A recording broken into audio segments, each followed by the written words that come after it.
welcome back to Afternoon Express right here on S3, where we are still keeping it to the lovers theme. Now listen, we're giving you love inspiration in the loft, and if you are a lover of caramel and looking for some new inspiration, then why not create our new weekend favorite, a Vietnamese-inspired caramel beef fillet served with steamed rice, or perhaps if you're trying to take out the rice and add something a little bit more healthier, we also have them in lettuce cups. This sounds amazing. My friend, we are keeping it hot in this kitchen. We're still in that love season. I think we are still loved up. So we're wanting to make sure that even the food that we make, that we enjoy with our loved ones, is exactly that. And the only thing that we're doing differently is we're adding a bit of sweetness with our caramel.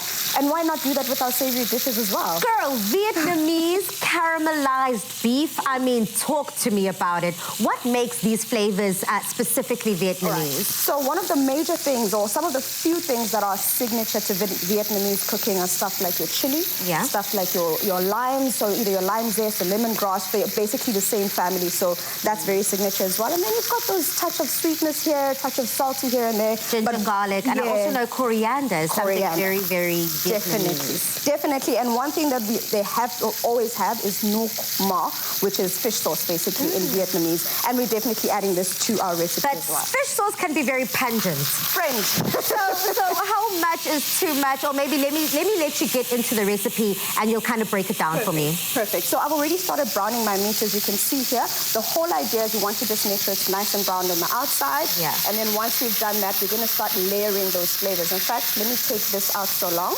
and add it to the rest of our meat. Because as much as we want the meat to be cooked, we also don't want it to be overcooked. So it's literally just getting that beautiful sear. As you can see, my pan was very, very hot. So now I'm going to turn it down because now we're going to start layering those flavors. Let's go. And this is where the caramel comes in. We're going in with our sugar. Jay basically touched on it earlier when he was talking about the sugars that you use to get that brown color. That's why we've also chosen to go with our brown sugar in this instance.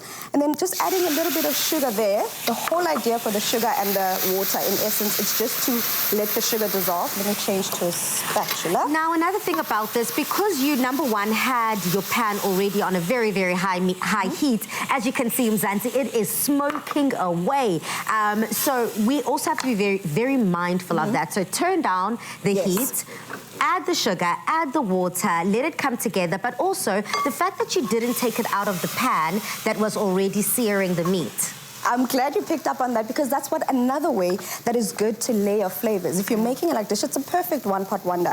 Instead of overcooking your meat, fry it up, get it to the color you want to, take it out, put all those other flavors so you don't overcook the pan. And that's when you mentioned that ginger, baby girl. We're going in with that ginger. Yes. We're going in with our ginger and garlic. And as you can see, it's starting to thicken up, right? Yeah. So now I'm going to just turn up my heat up now, because we're almost now going to that point where you're stir-frying everything. Okay, so you need the water to kind of cook through as well. Yeah, we want it to thicken up. We want it to almost be like that sauce that they were making earlier, but we're not getting to that point. Now we're just cooking it down, and as we keep adding the flavors, as it thickens, it also takes up the flavor of whatever I'm excited. Asbange again, my friend. So star anise is one thing we're adding. It's not a Vietnamese flavor that you find, but I mean, it is about adding your own touch to things, and that's why we're adding that. Some black peppercorns go in there, and Pali's favorite thing to use for everything. Chilies. She was even complaining, why does my taster not have enough chili? I legitimately was just like, you are robbing me of that heat. Because I love sweet and savory combinations. With a touch of spiciness, it's perfect. And then start layering all those other flavors I was talking about. Start seasoning up now with a bit of salt. And like we spoke about that lemongrass, lime flavors, we're going in with our lime juice in there.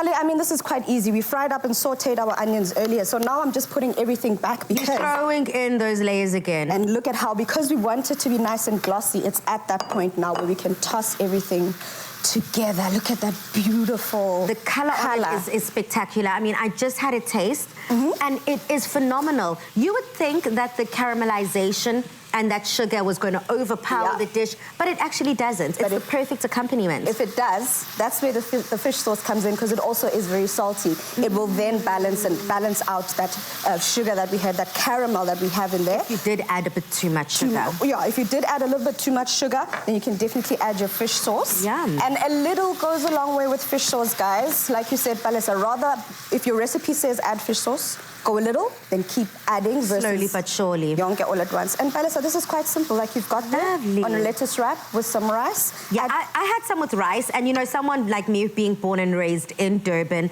we have rice with everything. So it's always nice to kind of change it up and play with it a bit. So we also have it here in a lettuce cup. Yeah, and you just finish all of this off with another signature Vietnamese flavor, which is that coriander. Done. We're still continuing with all things hacks. So let's see what the boys are up to.